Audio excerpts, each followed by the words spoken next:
Geeta Pradhan, President of the Cambridge Community Foundation, innovator in philanthropy, urban planning, and economic development.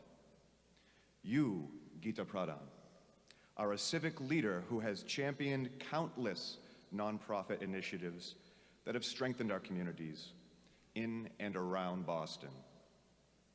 With your remarkable vision and dedication to supporting shared prosperity, social equity, and cultural richness through grant-making, civic leadership, and philanthropic partnerships, your work unites us in community.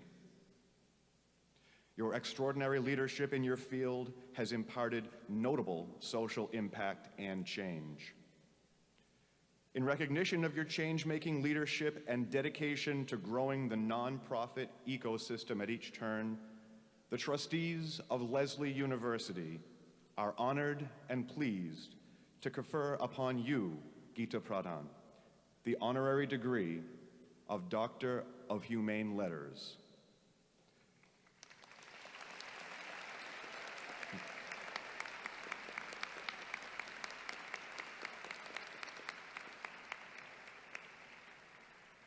The hood and the diploma with which you have been invested are the visible symbols of your membership in this Society of Scholars. Presented in Boston, Massachusetts on the 21st day of May in the year 2022, thank you and congratulations.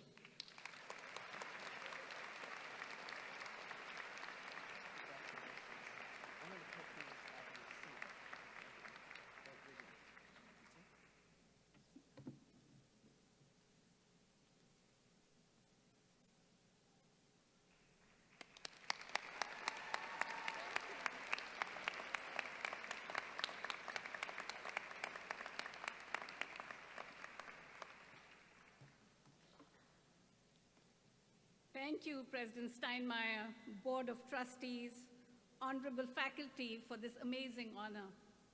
I am truly humbled. Thank you all. Thank you.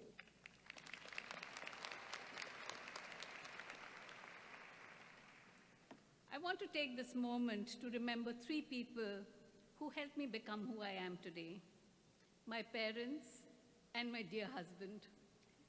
I hope you're watching from up there. Welcome, family and friends, to this glorious day. And congratulations, graduates of 2022, 2021, and 2020. The day has finally arrived, and it is your day.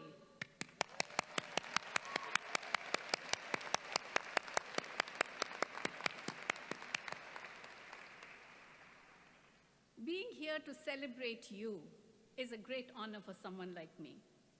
I've spent most of my life just doing things that need to get done, attempting to create possibility and joy, working for equity and justice for everyday people in cities, and pushing that rock of hope up a slope that sometimes feels really impossible to maneuver. I don't have grandiose stories to inspire you with, but I know that I love my work. I love my community. I feel good when I've made a difference in someone's life. And I cannot bear to see human dignity crushed.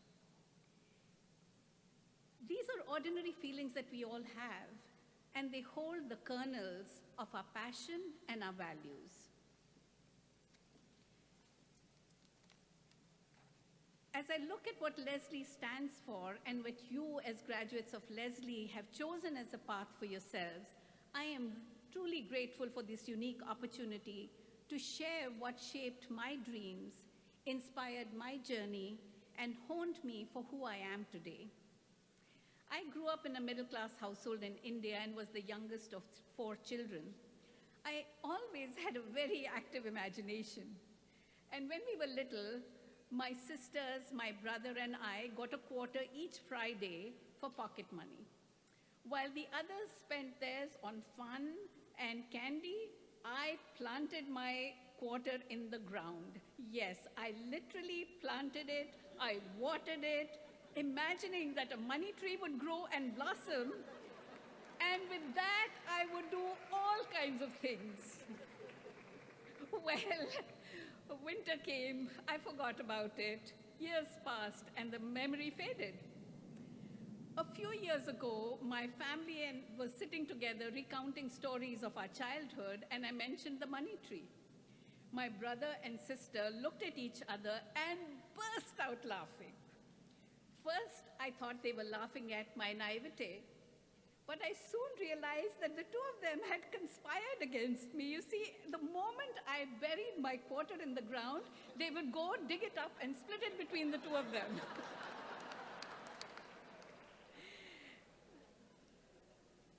So you must be wondering, what does this naive and gullible story have to do with us?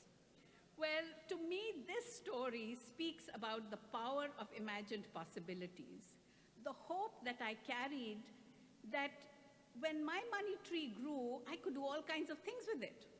And in a strange twist of fate today, I am literally planting money in our community, seeding ideas, launching social innovations, investing in programs, fostering the dreams of our city's youth, of parents who wish to see their futures changed, of teachers and of nonprofits. I truly believe that my quarters turned into money trees. It just took a lot longer than I expected.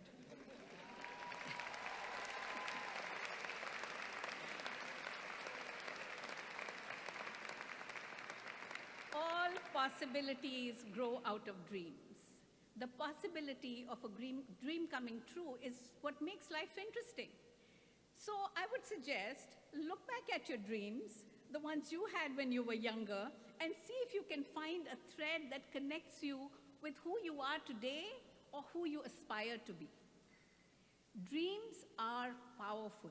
They fuel our imagination, and imagination drives innovation. They help us see solutions where others see problems. I personally find inspiration in the dreams of others.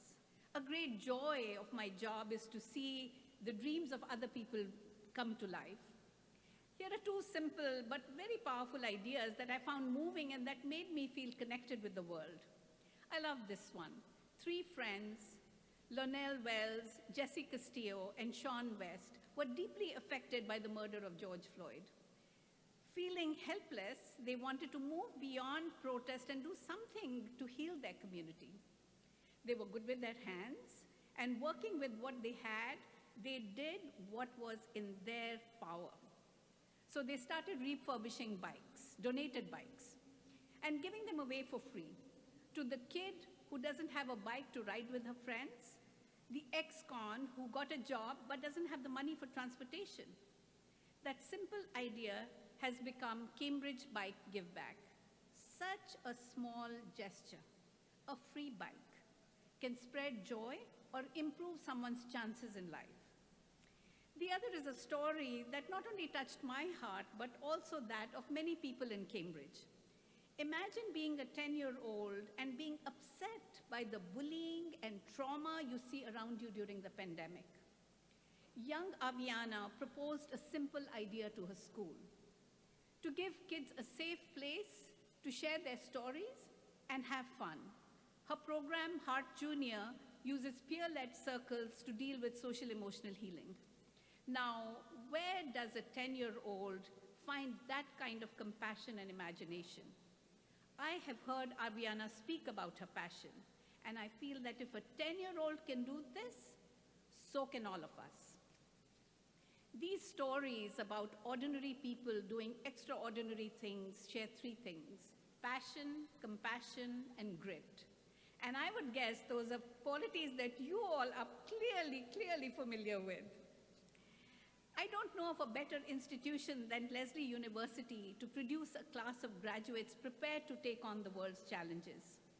Whether you're pursuing a life in education, arts, or counseling, you've already raised your hands to help strengthen our social fabric.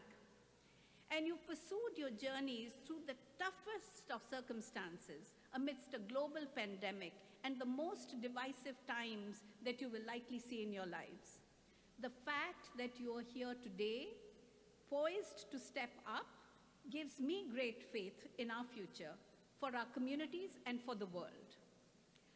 I've learned that optimism is a powerful force in tough times, we need optimism to flourish. This is your time, and I hope that you will find that optimism as you take on your next steps. Your education at Lesley has prepared you for a path towards a kinder, gentler world. Those attributes define both the university and you as professionals, as thinkers, future leaders, educators, healers, and change makers. Yes, science and technology have changed the world. We have found cure for deadly viruses, and we are better connected. But greed and unfettered development without values and without imagination for the good of humanity have also given way to a world ravaged by the fury of climate change, of stunning income inequalities, of racial and economic injustices, of prejudice, of war and strife in Ukraine, Syria, Afghanistan, and even my beloved little hometown, the beautiful valley of Kashmir at the foothills of the Himalayas. There are big, intractable problems all around us. Failing school systems, a mental health crisis, persistent poverty, even in a city as great as Cambridge. But where there are problems, there are people such as you, driven by a passion and dreams to make life better. That's what we do at the Cambridge Community Foundation, a foundation of and for all of Cambridge. Yes, we have the money to make grants, but our true power comes from the deep partnerships and networks in the community with universities like Lesley, with inspired nonprofits, with everyday people who use their lived experiences to find and guide solutions to social problems. I say, find those people making a difference and make them your partners. Bind them together with the values that you care most deeply about. I first came to my values through a man I saw every morning on my way to school when I was a child in Kashmir. This man made his living doing work that none of us could ever imagine doing. Day after day, he collected human waste in large pots and carried it on his head to the dump. We called him Jamadar Sahab, loosely translated as servant, sir. Yes, I know, it's an odd combination of terms, calling someone servant and sir in the same breath. His poverty showed through his tattered clothes, but Jamadar Sahab rose above the menial, demeaning work. His work did not define him, nor did his wretched poverty. He carried himself with dignity and grace, as though forcing you to contend with his humanness. I saw the way he treated people, with kindness, compassion, and respect.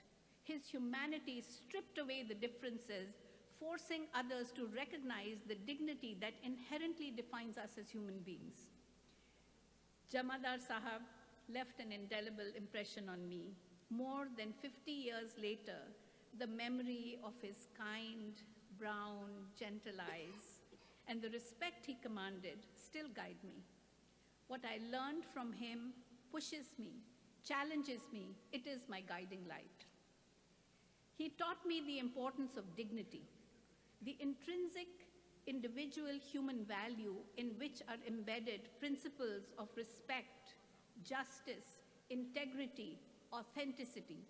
If you believe in human dignity, these important concepts will surely follow.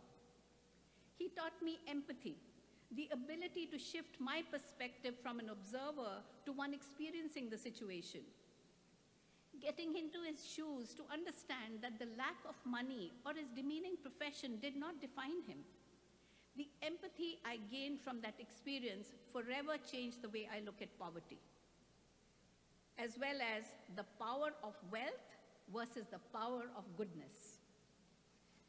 Now, life is full of magic and surprises, and one never knows where and from whom the inspiration can come. So look for your North Star. And as you take that next big step, I want to leave you with a question. What is the dream, the personal legend you wish for yourselves? How will your education feed the passion that brought you to Lesley to create a more just, a more humane world? What will it take? Thank you.